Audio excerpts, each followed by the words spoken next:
안녕하세요, 락규입니다. 오늘은 경기도 화성시 병점동에 있는 오피스텔 경매 물건에 대해서 살펴보도록 하겠습니다. 요즘 오피스텔이 인기가 굉장히 많아요. 뭐 잘 아시겠지만 오피스텔은 대출이 잘 나오죠. 그리고 다주택자라고 하더라도 대출이 나오는 그런 것이기 때문에 요즘에 오피스텔이 인기가 많은 것 같아요. 그 단적인 예로 오늘 대전에서도 제가 눈여겨보던 이 오피스텔을 봤는데, 자, 10평짜리가 28명 입찰을 해서 거의 감정가만큼 낙찰이 됐습니다. 물론 지금 여기 지역 같은 경우는 현재 오피스텔이 주변에 더 지을 공간이 없기 때문에 충분히 희소성이 있다라고 볼 수가 있고, 뿐만 아니라 현재 가치보다는 훨씬 저렴하게 낙찰을 받은 듯해요. 뭐 전세 가격이 2억 이상 한다고 나오더라고요. 자, 이렇게 지금 이 오피스텔을 보면 요즘에 오피스텔의 인기를 실감할 수가 있을 것 같아요. 그래서 오늘은 병점에 있는 오피스텔을 살펴보려고 하는데, 이 물건 같은 경우는 대항력인 임차인이 존재하고 있습니다. 하지만 보시는 것처럼 전입신고 그리고 확정 배당까지 모두가 다 신고가 됐다라면 우리는 1억 4천보다 비싸게만 쓴다면 이 1억 4천에 대해서 크게 신경 쓸 필요가 없다라는 거죠. 여기 보시면 말소기준 권리는 결국에 2021년 7월 15일 강제 경매를 시작했던 이게 말소기준 권리가 될 테고, 전입신고는 2019년이지만 확정 배당 이 세 개를 모두 신고를 했기 때문에 이 보증금만큼보다 금액을 더 쓰게 된다면 충분히 이 분에 대해서 우리가 인수할 권리는 없을 것 같다. 그래서 1억 4천보다 많이 쓰면 되겠죠. 그래서 오늘 이렇게 간단하게 권리 분석을 해봤고요. 물론 이렇게 등기부등본을 정리를 해준 게 있지만, 만약에 이것도 잘 보면 모르겠다라고 하시면 매각물건 명세서를 통해서 보시면 되겠습니다. 그러면 여기에서도 보고 계신 것처럼 전입신고 그리고 확정일자 배당 요구 이렇게 세 개가 모두 신고가 돼 있다라면 이 분은 이제 돈을 받기 위해서 줄을 섰다라는 것으로 이해를 하시면 될 것 같아요. 결론은 1억 4천보다 많이 써야 된다라는 게 그 조건이긴 하겠지만, 이 세 가지가 모두 신고가 됐다라는 게 제일 중요한 내용입니다. 만약에 이 세 개 중에 하나라도 신고가 되지 않았다면 그거는 이제 저희가 1억 4천을 다 떠안아야 되는 그런 불상사가 생긴다라는 거. 그래서 이런 권리 분석이 제일 중요하다는 거 다시 한번 말씀을 드리고요. 그리고 요거는 한번 말씀을 드릴게, 이 배당 같은 경우는 이 배당 요구 종기 이 날짜 이내에 신고가 완료가 돼 있어야 돼요. 그러니까 2021년 10월 27일 이내에 신고를 해야지. 만약에 이분이 10월 28일 날 신고를 했다 그러면 이 세 개를 모두 신고했다 하더라도 배당 요구 종기 날짜 내에 뭐 하지 못했기 때문에 이분은 우리가 떠안아야 되는 그런 대항력인 임차인이라고 말씀드릴 수 있겠습니다. 요즘에 저한테 말씀하시는 분들 중에 이렇게 좀 권리 분석에 대해서 간단하게라도 좀 말을 해달라고 하시더라고요. 그래서 저는 이런 식으로 이 물건에 대해서 살펴보고 있습니다. 그래서 이 매각물건 명세서 그리고 이 세 개가 신고가 잘 됐는지, 그리고 배당 요구 종기 날짜 내에 신고가 됐는지 이렇게 확인을 해서 보증금만큼만 더 쓰게 되면 우리는 이 임차인이 아무리 대항력인 임차인이라고 하더라도 신경 쓸 필요가 없다라는 거 다시 한번 말씀을 드립니다. 자, 그러면 현재 감정가가 2억인데 최저가가 1억 4천이죠. 그러면 지금 이 물건이 어떤가 한번 보도록 하겠습니다. 이걸 제가 왜 봤냐면 지금 물건이 3개 나와 있거든요. 하나, 둘, 셋. 근데 이게 보시는 것처럼 21평, 그러니까 21.5평 정도 되는데, 이 정도 크기면은 신혼부부가 살아도 굉장히 여유 있는 그런 공간이지 않을까 싶어서 이 물건만 봤고요. 다른 거는 8평, 그리고 변경되긴 했지만 이것도 한 8, 9평 정도밖에 되지 않아서 우리는 이 물건 하나만 신경 써서 보면 될 것 같습니다. 그리고 1억 4천 지금 최저가와 같기 때문에 전혀 신경 쓰지 않고 입찰을 해도 될 것 같다.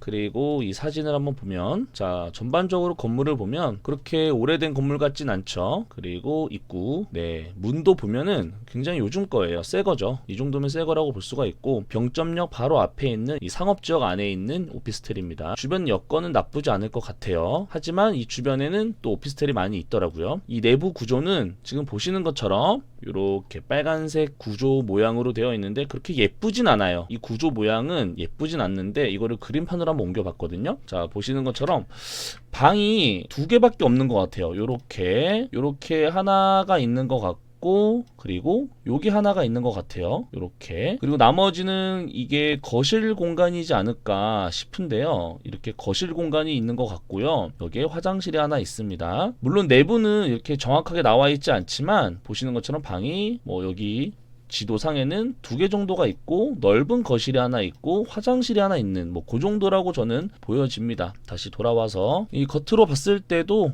요 모퉁이에 있는 이런 부분이 아닌가 싶어요. 이쪽에 아까 모양하고 비슷하죠? 이쪽 모양하고 비슷한 것 같아요. 이렇게 울퉁불퉁한 거 여기가 조금 들어가고 우리가 좀 나와 있죠. 그렇죠? 이렇게 그래서 이 모양으로 하면 이쪽이 우리가 지금 보고 있는 그 오피스텔의 3층, 그러니까 여기가 여기겠네요. 보고 계신 여기 부분 바로 위에 여기 바로 앞에 또 발코니까지 여유 있게 있는 것 같아요. 또 그쵸? 자, 이 부분이 발코니도 있는 것 같긴 한데 뭐 정확히 잘 알 수는 없겠지만 충분히 여유 공간은 있다라고 볼 수 있습니다.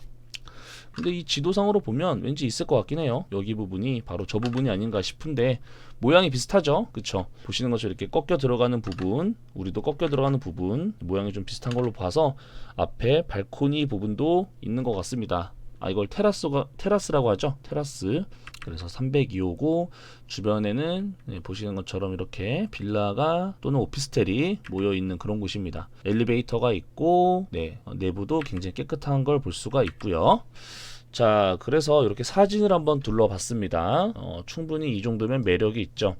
오늘 대전에서 있었던 그 오피스텔도 28명 정도가 입찰을 했는데 물론 거기보다 여기 병점이 오히려 위치가 나쁜 것 같아요. 왜냐면 오늘 있었던 이 대전에 위치한 이 오피스텔 같은 경우는 거의 뭐 약간 부촌이라고 불리는 스마트시티 앞에 있는 그쪽 도룡동이라는 굉장히 부자분들이 좀 산다라고 하는데 그런 동네거든요. 뭐 방송국도 있고 호텔도 있고 그리고 스마트시티라는 고가의 주상복합 아파트 단지가 있는 그런 곳이기 때문에 물론 입지적인 부분에선 차이가 있겠지만 그래도 이 정도 가격에 이 정도 평수라고 한다면 충분히 매력이 있다라고 저는 그렇게 보여집니다. 그래서 이 오피스텔에 대해서 제가 보는 시각을 기준으로 저는 말씀을 드렸고 이 주변에 살펴봤는데 자 보시는 것처럼 지난 4월에는 1억 5,500의 전세 계약이 있었던 걸로 보여집니다. 물론 이것도 정확하지 않을 수 있어요. 그쵸? 그래서 이 전세는 이렇고 월세는 내역이 없습니다. 매매도 1억 7천 정도의 거래가 된 걸로 볼 수가 있네요. 이렇게 나오긴 하지만 뭐 이런 자료는 정확하게 한번 이 주변의 부동산을 통해서 확인하는 게 저는 조금 더 정확할 것 같다 이렇게 생각이 들고요. 자, 부동산으로 봤을 때 주변에 보시는 것처럼 여기에도 오피스텔이 있습니다. 근데 이렇게 좀 단지에 있는 오피스텔하고 이렇게 조그맣게 있는 오피스텔하고는 차이가 좀 있겠죠. 주변에 아까 보셨지만 거리뷰로 잠깐 본다면 이 주변 환경이 이렇게 좀 차도 많고 좀 지저분하네요. 이렇게 저도 옛날에 병점을 자주 갔었는데 이렇게 보시는 것처럼 기차역 바로 그러니까 저 지하철역 바로 옆에 있어서 주변이 그렇게 좀 발전됐다라고 하기에는 약간 낙후된 그런 느낌이었던 것 같아요. 제가 느끼기에. 그래서 우리가 지금 보고 있는 이 건물인 것 같은데 여기를 이 큰 길가만 가도 조금 분위기는 달라지죠. 이렇게 보시는 것처럼 여기가 당연히 입지적이나 크기로 봤을 때도 훨씬 조건이 좋은 오피스텔인 것 같아요. 아까 우리가 봤던 이 안에 골목에 있는 이 오피스텔과는 차이가 있어 보입니다. 이 옆에 있는 거하고. 그쵸? 하지만 우리가 또 주변에 월세 정도는 또 봐야겠죠. 그래서 주변에 딱히 비교할 만한 데가 없어요. 그래서 위치적으로 여기가 제일 가깝기 때문에 일단 이걸로 한번 살펴보면은 평수로 봤을 때 우리가 훨씬 넓어요. 여기 59제곱미터라고 한다면 저희는 21평이기 때문에 71제곱미터가 전용 평수죠.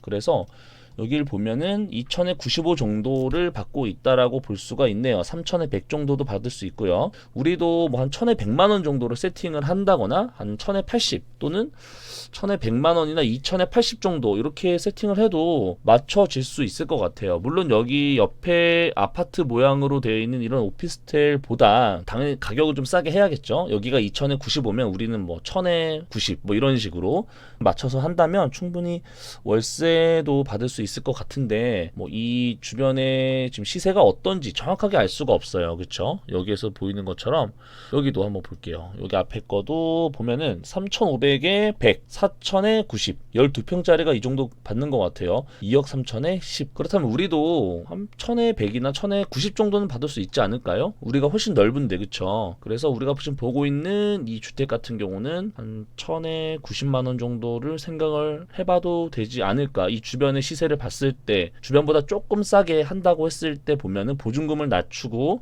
월세를 바짝 당긴다면은 제 개인적으로는 한 80에서 90 사이는 충분히 세팅할 수 있지 않을까 싶습니다. 제가 본 거는 이런 물건이 있다라는 거. 이 실거래가 이렇게 1억 3,800 잡힌 거는 평소가 굉장히 작겠죠. 24제곱미터면 거의 한 6평도 안 되는 굉장히 작은 원룸 같은 그런 거죠. 그런 오피스텔 자체도 1억 3,800인데 우리가 지금 보고 있는 21평 이 오피스텔은 한 2억 정도 충분히 할 것 같아요. 얼마에 낙찰이 될지는 잘 모르겠지만 많은 분들이 이 오피스텔에 대해서 충분히 매력 있다고 느껴지실 것 같은 그런 물건이거든요. 그래서 관심 있는 분들은 1월 6일 목요일까지 얼마 안 남았으니까 살펴보시고 좋은 판단해서 좋은 투자하시기 바랍니다. 대출을 반드시 잘 확인하고 입찰에 응하시기 바랍니다. 그러면 오늘도 좋은 하루 되세요. 감사합니다.